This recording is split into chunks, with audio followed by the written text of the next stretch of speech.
Alright, so it's about time we got the Passover right. Jesus said, keep doing this in remembrance of me. Not keep doing that, not keep doing an approximation to this, keep doing this in remembrance of me. So we're going to look at Matthew 26, Mark 14, Luke 22, the three Gospel accounts of the Last Supper. We're going to play Spot the Difference, and we're going to work out precisely what loaves and cups and lamb and fish and order and everything that happened at that celebration, so that we can get it right on 2019 ER 14, the late Passover. This applies to Lord's Witnesses and it applies to Laodicea. Okay, so we start in Matthew 26. It says, eating but of them, Jesus took a loaf. After saying a blessing, he broke it. Giving it to the disciples, he said, take, eat. This is my body. And he took a cup, and having given thanks, he gave it to them, saying, drink out of it, all of you. So, loaf came first, with no giving of thanks. Then cup came, with giving of thanks. Loaf was take, eat. And then he said, for this is the blood of my covenant, the one being poured out around, peri is the Greek word, around many, for forgiveness of sins. Now we look at Mark 14. And eating of them, he took a loaf, said a blessing, broke it, gave it to them, and said, take it. He did not say, take, eat. He said, take it. This is my body. And taking a cup, he gave thanks. He gives thanks with the cups, and gave it to them, and they all drank out of it, including Judas, who did not drink the cup of the 1NC, because he was not going to marry Jesus, because Jesus knew he was going to betray him. So we know that there was a cup other than the 1NC, just from the fact that they all drank out of it. And he said to them, this is my blood of the covenant, the one being poured out over many, not around peri many, but over, upa many. Not said to be for forgiveness of sins. Then we go to Luke, and it says, and taking with the hand, or grasping a cup, he gave thanks. Again, giving thanks with the cup. Said, take this and pass this from one to another among yourselves. For I tell you, from now on I will not drink again from the product of the vine until the kingdom of God arrives. The vine is the all of salvation. The product of the vine is the main product of it, which is the angelic ransom covenant. It's everlasting angelic life. He also took a loaf, gave thanks. Now this is the first loaf he's given thanks for. He did not give thanks for the loaf in Matthew. He did not give thanks for the loaf in Mark. He did give thanks for the loaf in Luke. He broke it, gave it to them, saying, this is my body, the one being given over you, upa. Not around the many, as it said in Matthew. Not over many, as it says in Mark. But over you. So we have around many, we have over many, and we have over you. That's three different groups, three different covenants for that lot. Then we have another one. He says, keep doing this in remembrance of me. And then also in the same way, after they had the evening meal, saying, this cup is the new covenant by virtue of my blood, or in my blood, not of my blood, but related to my blood. The one being poured out over you. Not over many, not around many, over you. So you've got one loaf and cup in Matthew, taken whilst they're eating. You have one loaf and cup in Mark, taken whilst they're eating. You have one loaf and cup in Luke, taken after they finished eating. And you have my body being given over you in Luke, and then the blood of the first new covenant, which is said to be the new covenant. So we know that the cup after the meal is the new covenant because Luke says it. So that's nailed that one. But there are three other cups and loaves. One different one in Luke, and two which are taken with the meals in Matthew and Mark. And over you is a sealing covenant. Around you is a testing covenant. When you get the blood poured over you, that's it. When the blood's around you, you've got it, but you may lose it. So the testing covenant of Matthew, the blood that's around and for the forgiveness of sins, that's the first Abrahamic covenant, and it's for the many. Whereas over the many in Mark 14 is the sealing covenant for the 1AC, which is the faith ransom covenant. That's what happens if you pass the 1AC test. You get sealed into the FRC. So that's Mark. And then in Luke, we know that the last cup is the first new covenant. When he says, by virtue of my blood, the one being poured out over you, Jesus' blood is poured out over the apostles, but that isn't the blood of the first new covenant, because the first new covenant is by virtue of that blood. It's a bit technical, but the blood that's been poured out over the apostles of Jesus is the ARC blood. It's the angelic ransom covenant blood, which is actually the first cup of Luke. So you've got the testing cup for the 1NC, and the sealing cup for the 1NC, which is the ARC, the angelic ransom covenant. Then you have the testing cup for the 1AC, the first Abrahamic, for the many, and you have the sealing cup for the many. So you is the 1NCs. They're tested with the 1NC, and if they pass that test, they go into the ARC. They get everlasting life, angelic ransom covenant. So you drink both cups at the Passover. And then the 1AC is for the many, not for you. I mean, we're all in sons of Abraham. I mean, Paul says he's the father of us all. So when you get the clear distinctions between the precise wording of the three different accounts, you end up deducing that there are 4 cups and 4 covenants. 1AC, the testing covenant, sealing covenant, the FRC for the many, 1NC for the apostles, sealing covenant, the ARC for the apostles. So those are the 4 cups and loaves that are eaten. But there's so many more technicalities. First of all, you give thanks with the cup, not with the loaf, except in the case of the ARC. Jesus gave thanks for both, because it's a fantastic thing to have an everlasting life from an angel, and Jesus didn't expect it. If you look at the parable of the prodigal son, which was actually Michael, and the son who never sinned was Satan at that point, but things changed after then. Michael offered his angel. He said, make me like a hired man. He was prepared to become a human in order to fix Adam. And God said, right, I'll make you a human, but I'll also give you everlasting life as an angel, which completely freaked out Satan and freaked out Michael, actually. He wasn't expecting that. And so, yes, he will give thanks for everlasting life as an angel, something he never expected. And we should do the same. So we give thanks for the cup and the loaf. Now, in 3 of the covenants, you first of all have the loaf, which defines the body, and then the blood flows around the body.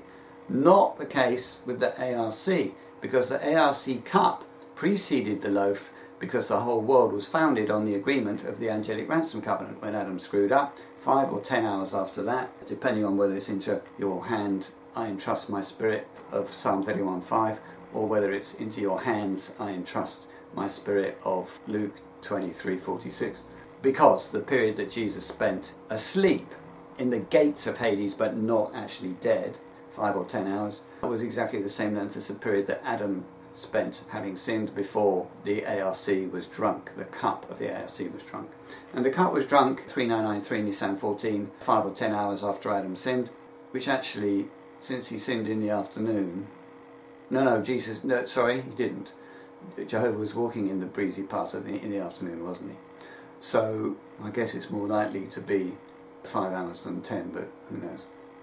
But the ransom, the loaf of the ARC, was not even available at the Passover. Jesus hadn't yet given that ransom. And even when he was sacrificed and expired on the stake, he didn't die. He went to Hades for 5 or 10 hours, which is just a night's sleep. I guess it was 5 hours actually, so it was less than a night's sleep.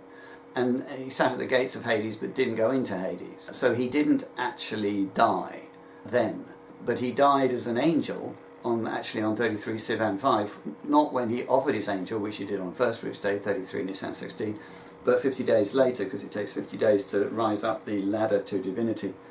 30 days is Jacob's ladder to be an angel, 50 days to be a god. And on the 50th day, when he got a divine body, God took his angelic body. And at that point, he did 10 hours in Gehenna. Either he did 5 hours at the gates of Hades and 10 hours in Gehenna, or he did 10 hours at the gates of Hades and 5 hours in Gehenna. I think it was the former, not the latter. Hence, into your hand I entrust my spirit, into your hands I entrust my spirit. So, that is why the order of the loaf and the cup is reversed in the case of the ARC. It's because the loaf was not actually yet available at the Passover, and because the whole world was predicated on the cup, not the loaf. God took Michael's word for it, and that's why you drink the cup first. But with all the other covenants, you define the body with the loaf and then you drink the cup second. So with the 1AC it goes loaf cup, with the FRC it goes loaf cup, with the 1NC it goes loaf cup, but with the ARC it goes cup loaf. And with the 1AC, FRC and 1NC you give thanks with the cup, but with the ARC you give thanks with the cup and with the loaf. Another thing, when it says take, eat, that's a testing covenant. When it says take but not eat, that's a sealing covenant. Because with a sealing covenant you don't know whether you've got that body yet. So it would be presumptuous to eat the loaf, because that's saying, I've been sealed.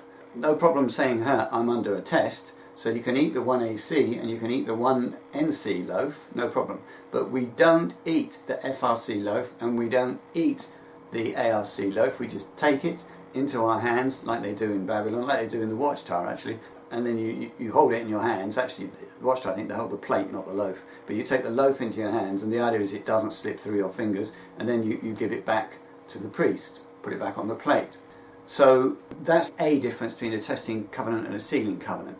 So that's another way you can tell that Mark is referring to a sealing covenant, because it's take it, whereas Matthew is take eat. So Matthew is a testing covenant.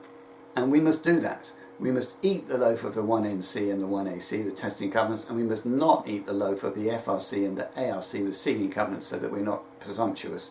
This is what Paul said by, be careful that you discern who you are and you don't eat incorrectly or drink incorrectly. But we don't need 1 Corinthians 11 to get the whole Passover actually. You can do it all from Luke, Mark and Matthew 26, 14 and 22. So that's basically it. So let me summarise it. The first cup is the ARC. Give thanks, wine drunk anticlockwise because it's a spirit covenant, loaf taken, not eaten. Then the lamb meal begins. We had this wrong. We thought that the FRC preceded the lamb meal. We thought the lamb meal stood for sacrificial food under the law of Moses. It doesn't. It stands for all sacrificial food, quite obviously, all animal sacrificial food. And the first animal to be sacrificed was by Adam on the 50th month after he sinned, the Jubilee, when he gained access to the tree of life and his priesthood began, and the 6,000 year sacred working week began, which ended on 2012 Sivan 14 when Zoa began. 50 months into the kingdom, just as Adam 50 months into the world started acting as a priest. So that means that the lamb is after the ARC but before the FRC. The FRC was made between Melchizedek and God, and Melchizedek hadn't turned up when Adam became a priest. So the lamb meal represents all animal sacrificial pre-Christian food, true worship food, and so the FRC is during that period, as is the 1AC. So you have the ARC first, before the meal, then you start the lamb meal, then you have the second cup, the FRC. That loaf is taken, not eaten, because it's a sealing covenant. Then you give thanks just before the wine, after you've blessed the loaf. Then you drink the wine clockwise because it's a fleshly covenant. Then we read Hallel Psalms 110 to 114, passing a Bible around the table. Then we have the third cup, the 1AC, again during the meal. So having 2 cups during the meal. The loaf is eaten, it's a testing covenant, it's the 1AC. Then we give thanks, then the wine is drunk clockwise, it's a fleshly covenant. Then the lamb meal ends. Then we have the fourth cup, the first new covenant. The loaf is eaten, it's a testing covenant. Then we give thanks just before the wine. Then we drink the wine anti-clockwise, it's a spirit covenant. Then the fish meal begins. That's the post-sacrificial food, that's the Christian food, because we have to complete the meal. I shall not eat this meal again until it becomes completed, fulfilled, filled up in the kingdom of God. The way you complete it is you put in the final course, which is the Christian course, which is the fish meal. Then you have the fifth cup of the Heavenly Lord's Covenant, the HLC, which works very much like the first New Covenant, but it occurred during the Christian era. It's a testing covenant, so the loaf's eaten, then you give thanks and the wine is drunk anti-clockwise because it's a spirit covenant. I mean, this is the covenant of Zilpah, who was maidservant of Leah, and maidservants could actually just be given to the husband without the consent of the maidservant if the wife wanted that to occur. And that prefigures what's happened to the HLCs, certainly in this presence. They didn't even realise they existed, and they were just given as a maidservant, as heavenly lords, to the 1NCs, not knowing it had occurred.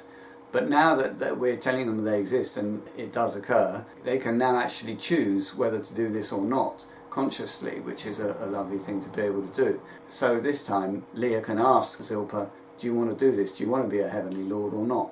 And if they do, then they can have their consent and they can drink the cup at the Passover. That would be their consent. Drinking this HLC cup makes you not a heavenly king, but a heavenly lord, a heavenly administrator, because it's no good having a king. You need a whole administration underneath him. Every God has a Holy Spirit, every king has an administration, and the administration is made up of lords, because Jesus is King of Kings, Lord of Lords, and eventually he will also be God of gods, as will Jehovah. And then after eating the loaf and drinking the cup of the HLC, in that order, the fish meal ends, and then we read Hallel Psalms 115 to 118, passing a Bible around the table. I mean, there'll be several tables. So that's a quick analysis, but there's more, because we didn't know who was the validation sacrifice for whom. We thought Jesus was the validation sacrifice for the first Abrahamic covenant, but he wasn't, because we now know that he's the ransom sacrifice for the Omega covenant, which is the blessing for those sealed into Abraham on the basis of love rather than faith, which is 50% of Abraham's seed. 50% are sealed on faith into the FRC, and 50% are sealed on love into the OMC. And 50% end up in Melchizedek's body, the FRCs, and 50% end up in Yeshua's human body, the OMCs. So now that we know that Jesus' human body is going to provide a blessing for the sons of the 1AC, I'm not quite sure if it actually ransoms Melchizedek. I don't think it needs to. I just think it's a separate deal where you can get that as a blessing rather than Melchizedek's body. So it's a separate covenant, really. Now that we know that, we have to work out, well, who was it that ransomed Abraham? And that is covered in Understanding 15.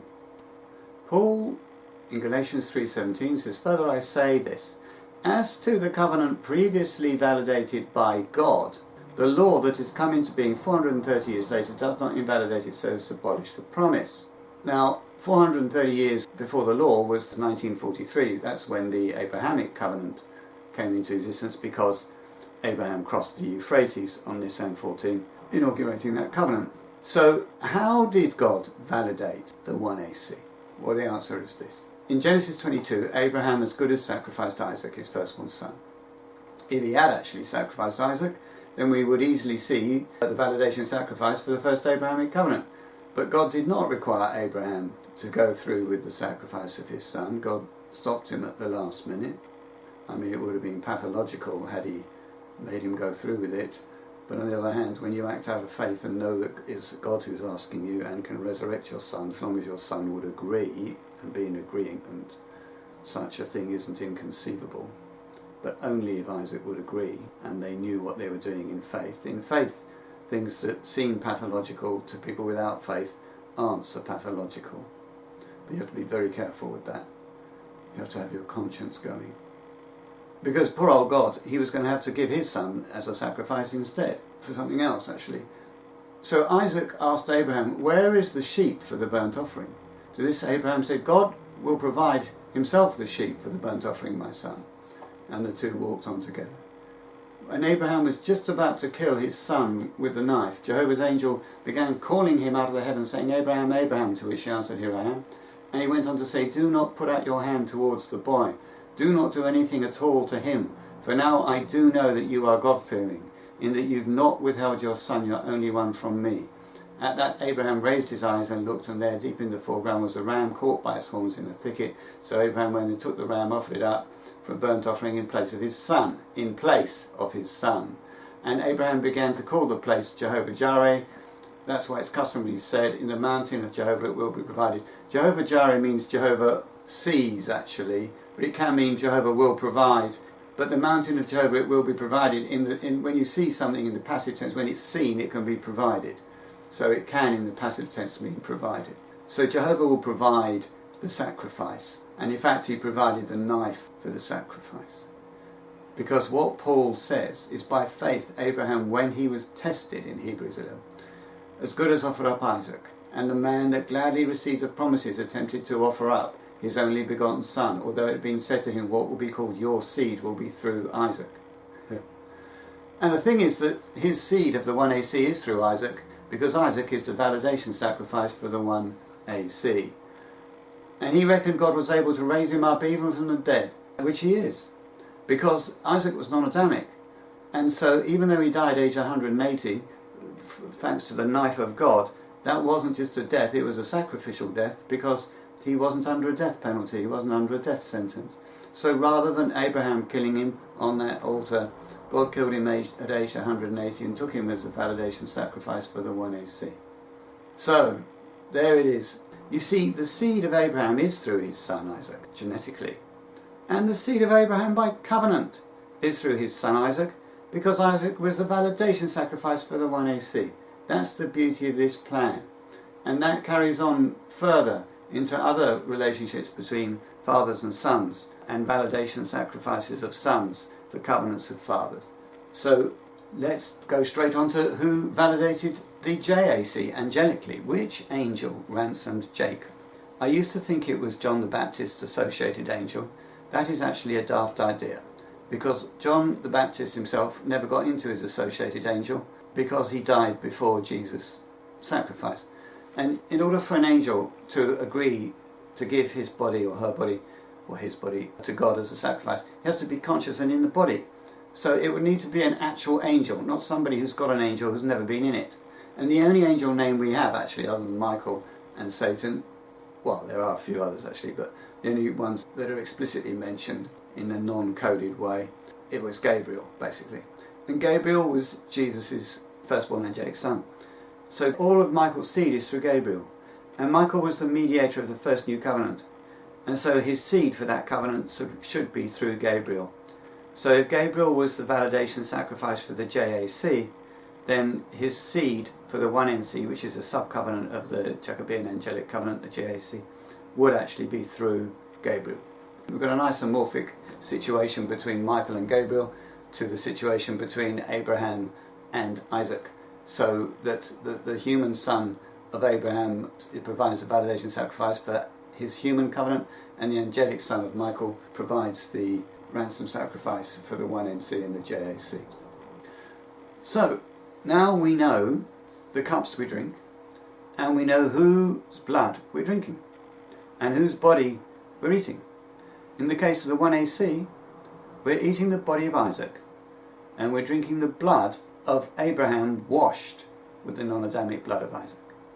In the FRC, we're eating the body of Melchizedek, and we're drinking the blood of Melchizedek. In the first new covenant, we're eating actually the angelic body of the angel Gabriel, and we're drinking his blood. The whole thing is by virtue of Jesus' blood, because everything's by virtue of the angelic ransom covenant, which is Jesus' blood. And so with the angelic ransom covenant, we're eating the angelic body, except we don't eat it, of the angel Michael, and we're drinking the angelic blood, which is everlasting life as an angel, of the angel Michael. So now we have all the right characters and all the right cups, and that is how you're supposed to celebrate the Passover. And it's all covered through Bible code, understanding 15 HTML, or truebiblecode.com/2019er14.html, which is the date of the late Passover. Thank you.